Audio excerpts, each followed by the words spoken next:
in addition to focusing on developing new drugs with novel mechanisms of action, let's prevent infection. So if you prevent infection, you don't need the antibiotic and you don't create the pressure for the development of resistance.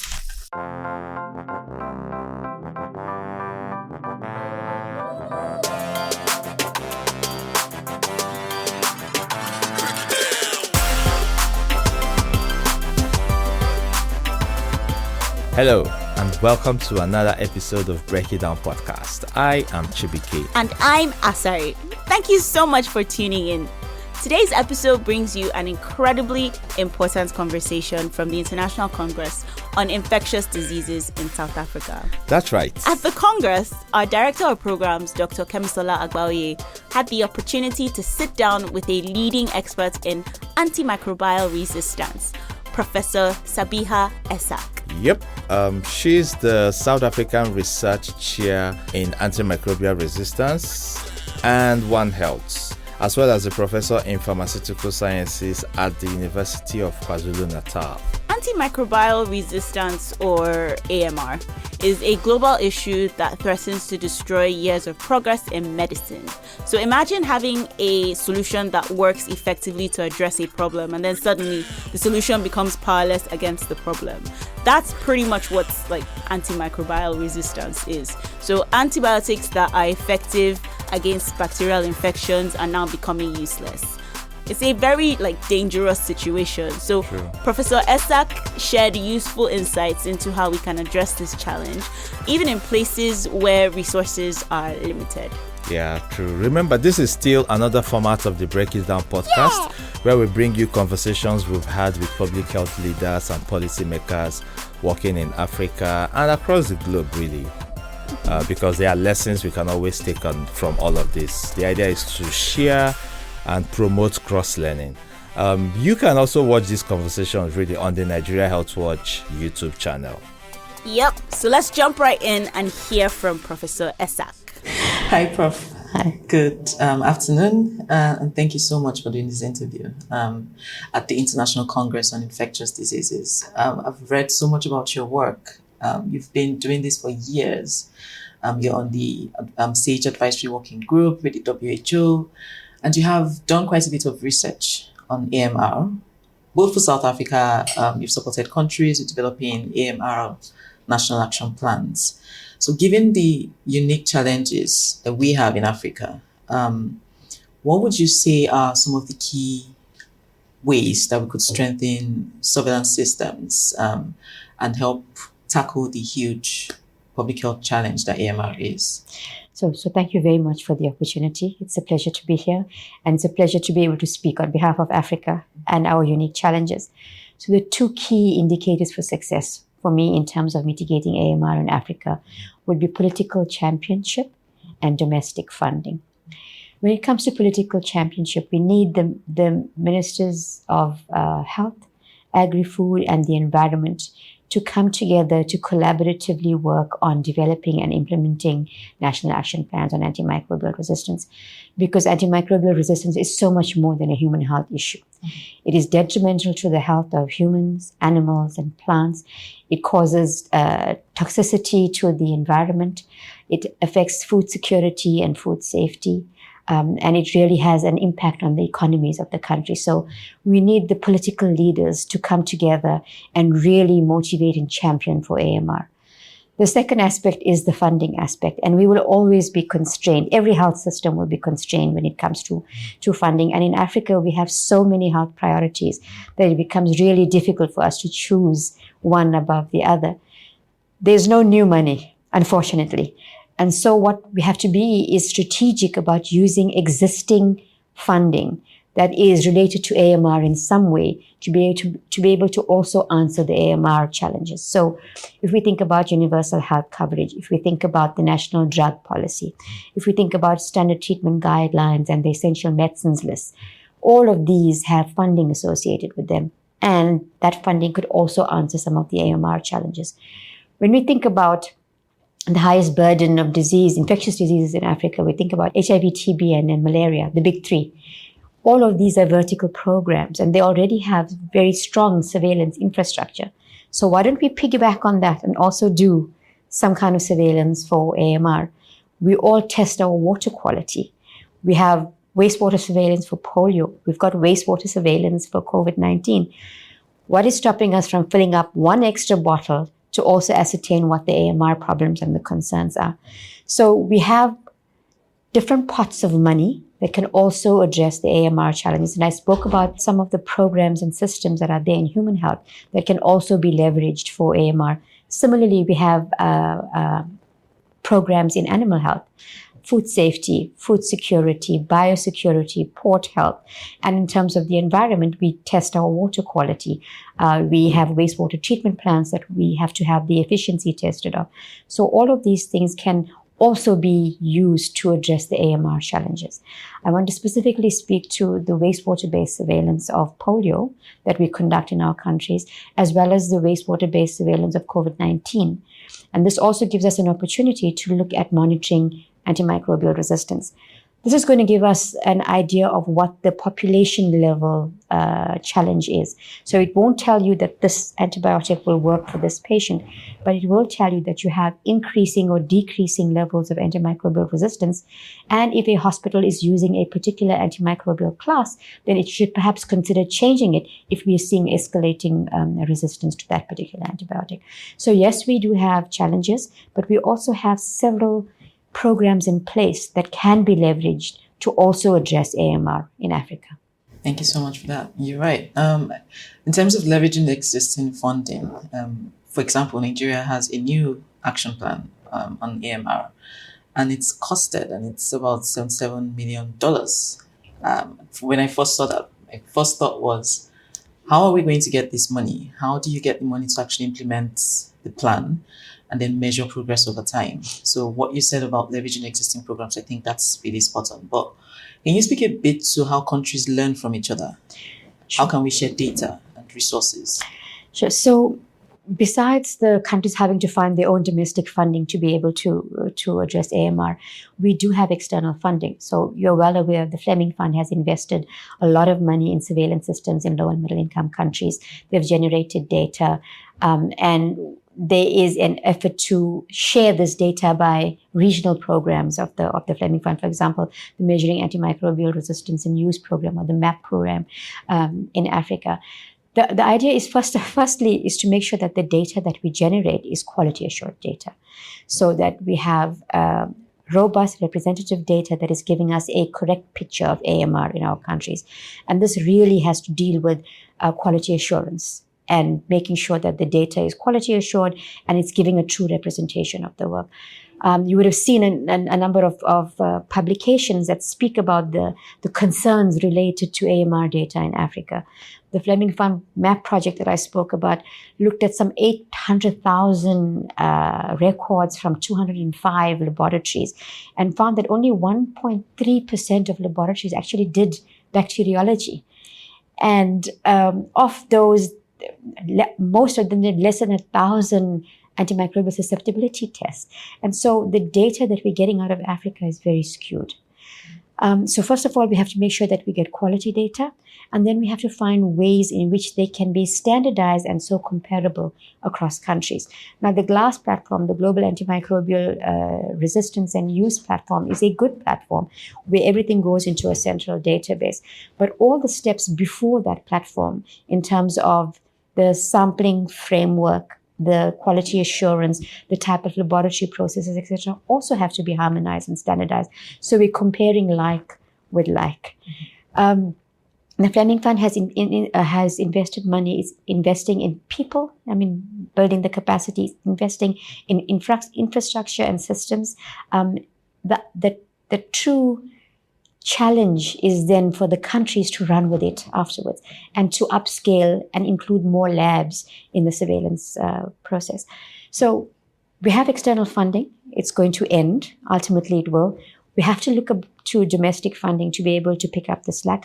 But the third way in which we can deal with it is to have twinning. So can we have twinning between South-South countries as well as North-South countries, where there's mutual learning and mutual reciprocity in terms of how surveillance should be conducted and how we can best share data.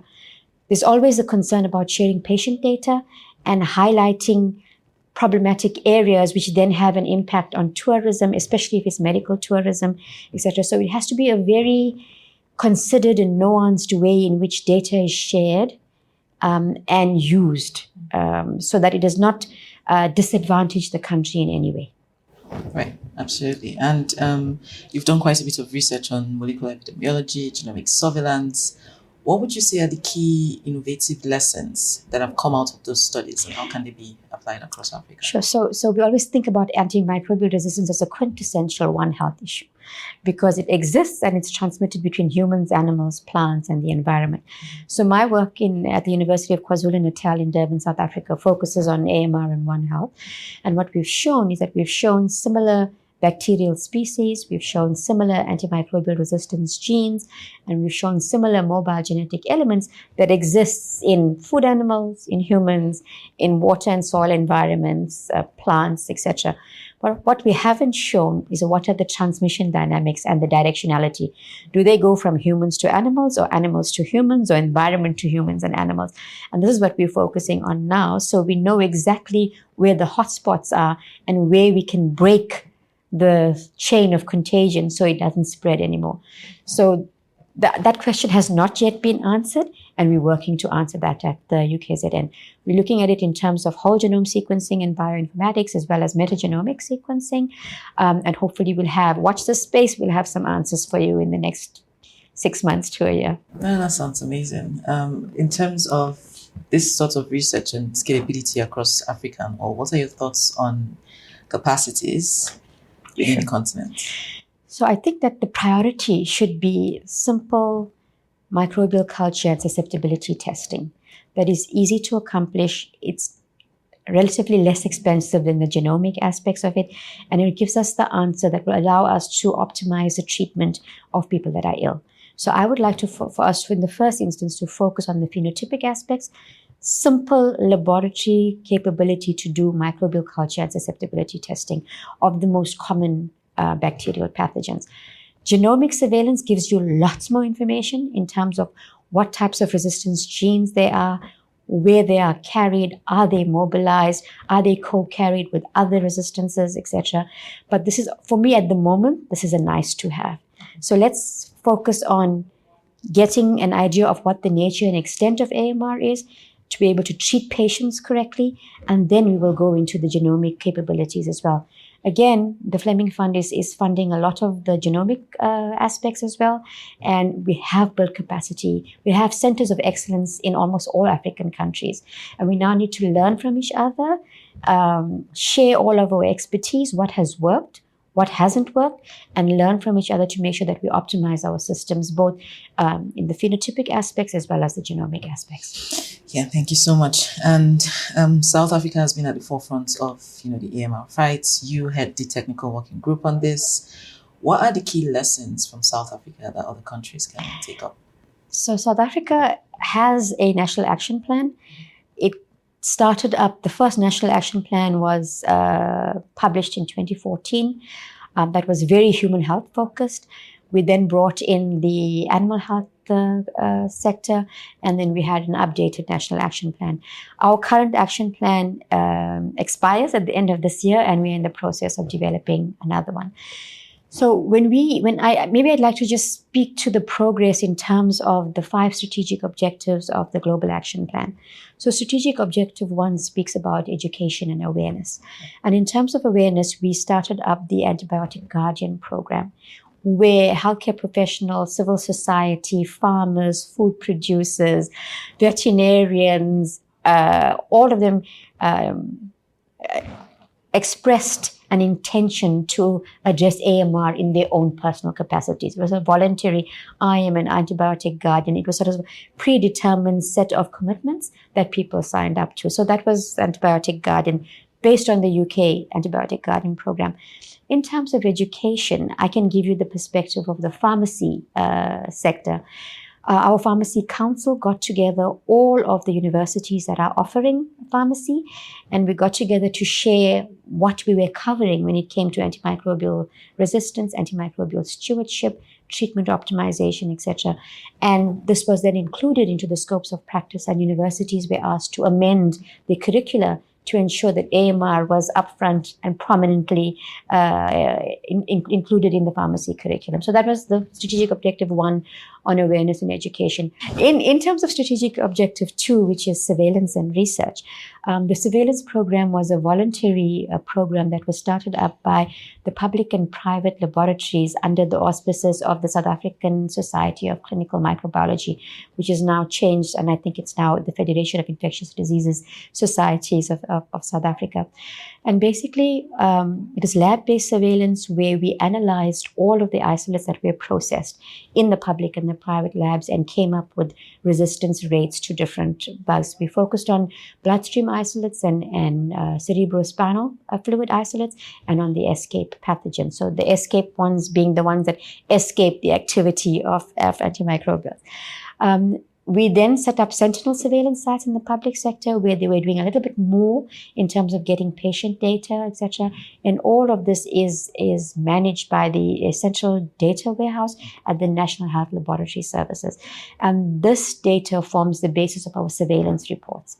We also look at procurement data and ICVIA data to look at how antimicrobial use is being used. So we have perhaps not representative, but some data on antimicrobial use and antimicrobial resistance in terms of surveillance. When it comes to research, we haven't as yet determined a AMR research priority agenda for South Africa, but we have very strong research groups in various universities that are looking at antimicrobial resistance in different ways. So in human health, animal health, One Health, water, soil, etc. So we've got discrete research projects going. The third one is infection prevention and control. And we developed our IPC policy and implementation plan during COVID-19. So it deals with how to prevent hospital-acquired infections. And I suppose COVID was the impetus to do this. We should have done a long time ago. So infection prevention control, equivalent to biosecurity in animal health, where we speak about vaccination, disinfection, things of that sort.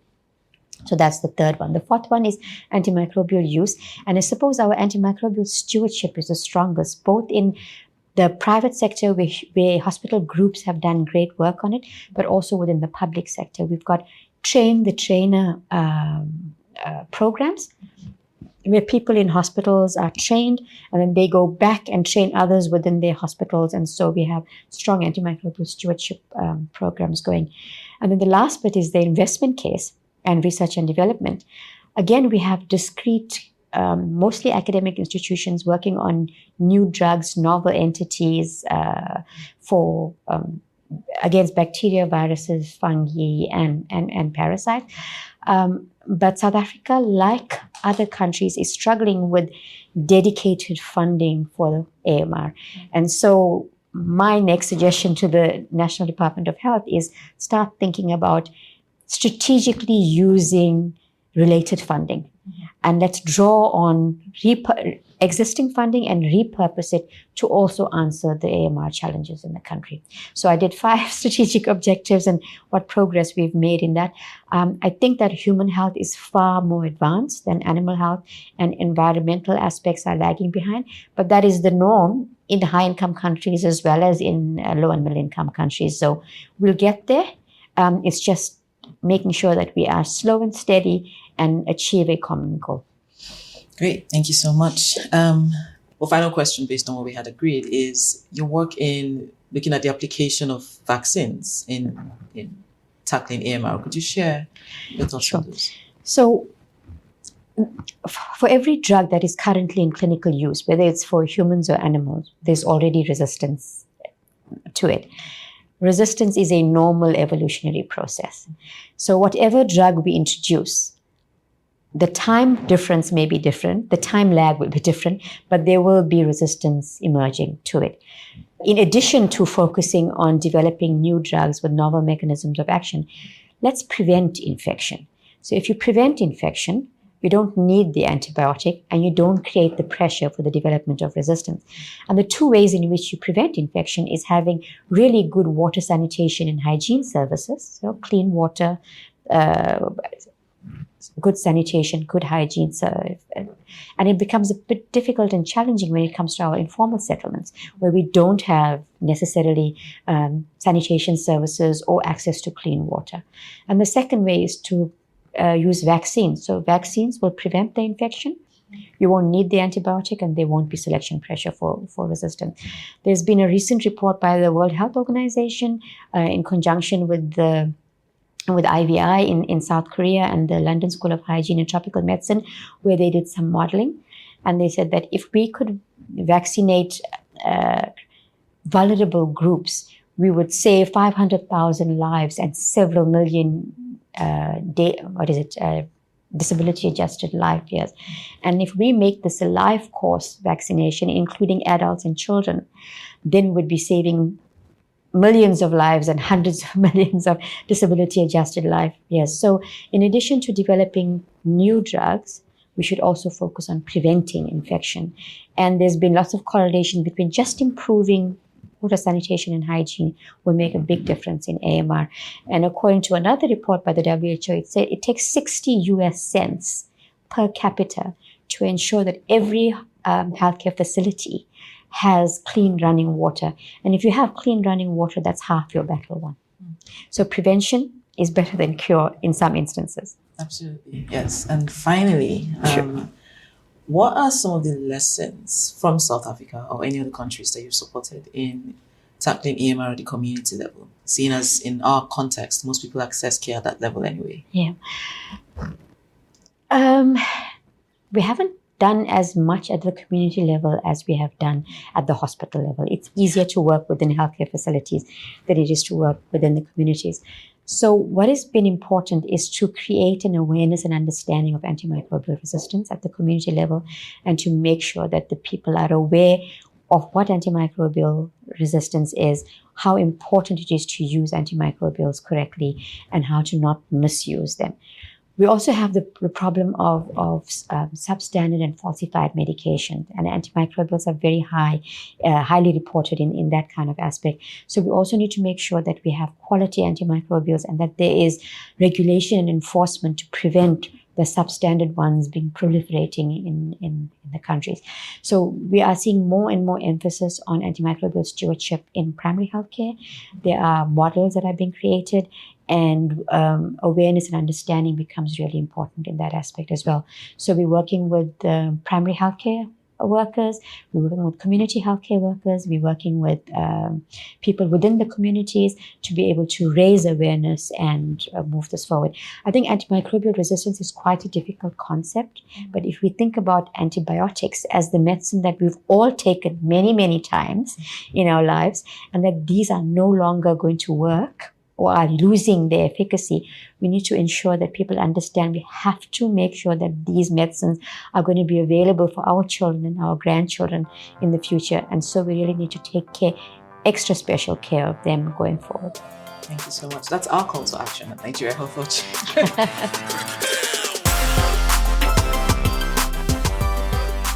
Honestly, that was such a powerful conversation, Chibuike. I found her points about including AMR interventions in existing health programs like HIV and tuberculosis really, really insightful. So it makes a lot of sense to use what's already in place, so like a structure that's already in place to address this growing crisis. Yeah, true, Asari. And I mean, her emphasis on public education really stood out for me as well. People need to understand how their actions, like you, and the misuse of antibiotics really contribute to resistance. Awareness is very important part of the solution that we are seeking. Yeah, so we hope that you found this conversation as informative as we did, because tackling AMR requires a collective effort, and it also starts with understanding the problem and acting on it. True. We would love to hear from you. Want to hear your thoughts. What do you think of this conversation, this topic really, antimicrobial resistance? Do you have questions? Do you have comments? Do you have stories? Again, we want your stories to be part of this podcast. Please share these stories, share these experiences, share these questions with us. Remember, you can reach out to us by emailing podcasts@nigeriahealthwatch.com, and don't forget to follow us on social media for all updates. So we are Nigeria Health Watch on everything: X, formerly known as Twitter, Instagram, Facebook, LinkedIn, wherever it is that you, even Threads, we are there, Nigeria Health Watch. Thanks for joining us for this episode of Break It Down podcast. Until next time, please do stay informed and take action to protect your health and your community. I am still Chibike. And my name is Asari.